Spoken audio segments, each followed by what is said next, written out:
Hasta finales de 1700 en Europa, la forma de gobierno era la monarquía absoluta. El rey concentraba todo el poder y gobernaba en favor de la nobleza y el clero, que eran los estamentos privilegiados. La nobleza y el clero no pagaban impuestos y eran los dueños de las tierras. El resto del pueblo, que era burguesía y campesinos, sí pagaban impuestos y no tenían derechos.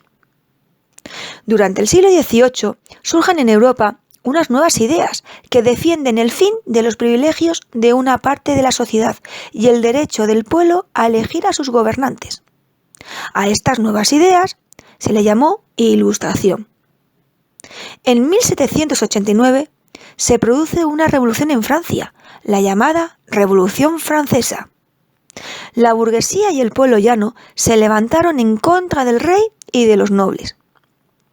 La burguesía y el pueblo ganaron y echaron al rey. Es el fin del absolutismo en Francia. Comienza el liberalismo.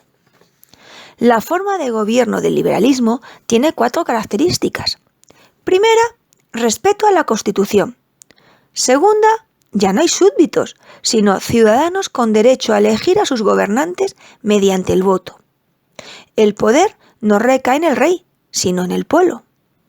Tercera, los 3 poderes, el ejecutivo, legislativo y judicial, tienen que estar separados y no recaer en una sola persona. Cuarta, todas las personas son iguales ante la ley y tienen derecho a ser libres. Mientras se producía la Revolución Francesa, en España gobernaba el rey Carlos IV como rey absolutista. Tras la Revolución Francesa subió al poder Napoleón Bonaparte. Napoleón, con su ejército, derrotó a muchos reyes y formó un gran imperio. En 1808, Napoleón invadió España y echó a Fernando VII, que había sucedido a su padre, el rey Carlos IV. Napoleón puso como nuevo rey de España a su hermano José Bonaparte. Como Fernando VII estaba fuera de España y el pueblo no reconocía como rey a José Bonaparte, la población eligió a sus representantes para formar lo que se llamaban juntas. Las juntas eran organizaciones para gobernar las ciudades.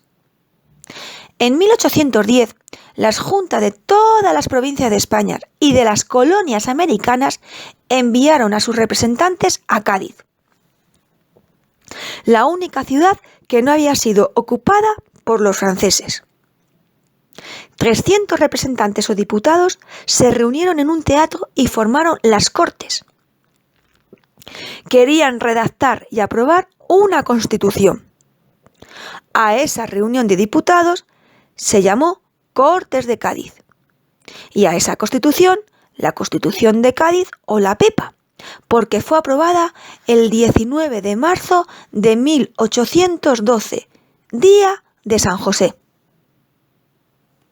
La Constitución de 1812 fue la primera constitución en España y en ella se recogen los principios del liberalismo: igualdad, libertad, división de poderes, soberanía nacional y derecho al voto, aunque solamente era para los hombres y no para las mujeres. Después de 6 años de guerra entre el ejército francés y el español, junto con el pueblo, los españoles consiguieron echar a los franceses. Terminaba la Guerra de la Independencia. Corría el año 1814. Fernando VII volvía a España como rey. Al volver al trono, Fernando VII anuló la Constitución y restauró el absolutismo. Muchos liberales fueron perseguidos. Las ideas liberalistas habían calado ya en la población. Era cuestión de tiempo que el liberalismo subiera al poder. Las colonias americanas no aceptaron la vuelta del absolutismo ni de Fernando VII. En 10 años, la mayoría de las colonias americanas se independizaron. Fernando VII murió sin tener hijos varones, solo tuvo hijas. En esa época solo podían gobernar los hombres. Fernando VII cambió la ley para que su hija Isabel pudiera gobernar. El hermano de Fernando VII, Carlos, no aceptó aquella ley y comenzó una guerra, la Guerra Carlista.